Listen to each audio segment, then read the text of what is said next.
So remember, the primary objective of an auditor when you're accepting an engagement, so this is before you plan, this is before it's actually, it might not actually come to fruition, but your goal here is to assess whether or not the preconditions for an audit are present. Now, what are those preconditions? Essentially, if any of these items that we're about to go through are true, then we should possibly not accept the engagement. Now, you can try to correct these and see if there's a way around it, but in a lot of cases, there will not be. First, scope limitations. So if the management or the client, in general, they don't let you have access to personnel, employees, documents, financial information, that is it's a red flag. And it's also something that would cause the auditor to have to withdraw from the engagement or disclaim an opinion. But in this case, you haven't begun the engagement, so you essentially just not to accept the engagement. If there's poor professional reputation of the client or the client's management lacks integrity, you don't want to be associated with that. The number one asset any CPA has is their reputation. And if they are signing off on financial statements, well, that's pretty important, right? That's pretty important because they need to be respected. And if that CPA is known for associating with clients with poor integrity, then they might not really have any more business after that. If there's substantial risk of the client and or its management falsifying or manipulating financial information, same situation there. Why would you get involved with that? Your whole goal is to hopefully issue an unmodified opinion. So if that's the case, why would you want to deal with that situation? If there are significantly inadequate financial records or internal controls to decide on an opinion, evidence is needed for sure. Oh my gosh, do you need evidence? And we will go over that in the evidence lesson. So if there's not evidence, then you can't really do an engagement. I mean, it's just essentially if not enough information is provided for anything, you can't really do it. So that's what we're talking about there. Obviously, if there's a lack of independence, now, not much you can do about that. But in these other cases, if there's a scope limitation, you could ask, hey, can you not limit us? But if you do end up getting limited, there's not much you can do about that. Also, we've got lack of necessary audit staff. Well, maybe you hire more audit staff. That would be a solution to that one. Inability of the firm to meet required deadlines if they're too busy. Yeah, that's a problem, but again, one you could work around.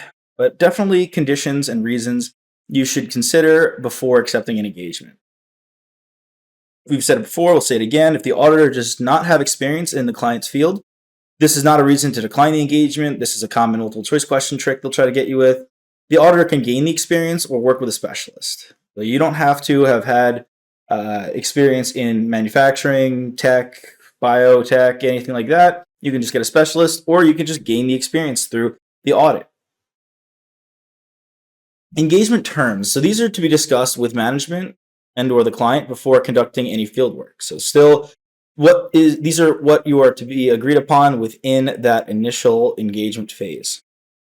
So first off, the auditor has a responsibility to obtain reasonable assurance, not absolute assurance. They do love to trick us there, on whether or not the financial statements are free from material misstatement, from unintentional error and or fraud. That's a big one as well. Your goal is, and we'll see this throughout many lessons, reasonable assurance, material misstatement, error, and or fraud. You want to make sure that whether it's because of fraud or error, if there is a material misstatement, you're reasonably sure that, well, there are none in the financial statements. You also want to discuss an understanding with the client that the client's employees will be of assistance in obtaining financial records. That would also be a scope limitation if they are not available.